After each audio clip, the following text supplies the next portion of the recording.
এদিকে রাজধানীর Kamalapur rail station পরিদর্শন করেছেন স্বরাষ্ট্র উপদেষ্টা অবসরপ্রাপ্ত লেফটেন্যান্ট জেনারেল জাহাঙ্গীর আলম। ঘরমুখ মানুষ ট্রেন যাত্রায় স্বস্তিতে বাড়ি ফিরছে জানিয়ে স্বরাষ্ট্র উপদেষ্টা বলেন, আইন শৃঙ্খলা বাহিনীর সদস্যরা তৎপর রয়েছে।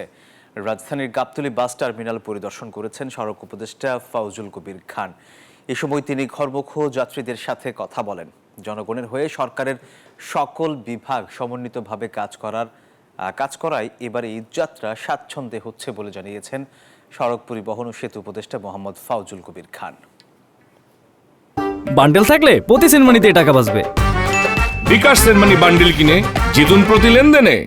আমরা এখানে কোনো রকমের দুর্নীতি প্রশ্রয় দিই নাই এবং আমাদের যে কর্মচারী আছে রেলওয়ে তাদেরও ইনস্ট্রাকশন দেওয়া হয়েছিল তারা যেন ঠিক মতো তাদের দায়িত্বটা পালন করে কোনো রকমের অঘটন না ঘটে। এই জন্য জনগণও যেরকম সচেতন, আপনারা এরকম সচেতন, আমাদের বাহিনী ওইরকম ভাবে সচেতন আছে। সরকার হিসেবে কাজ করে, মানে এখানে সড়ক বিভাগ আগে করতে গিয়ে এক এক বিভাগ নিজেরা কাজ করতে, অন্যরা সহযোগিতা করতে।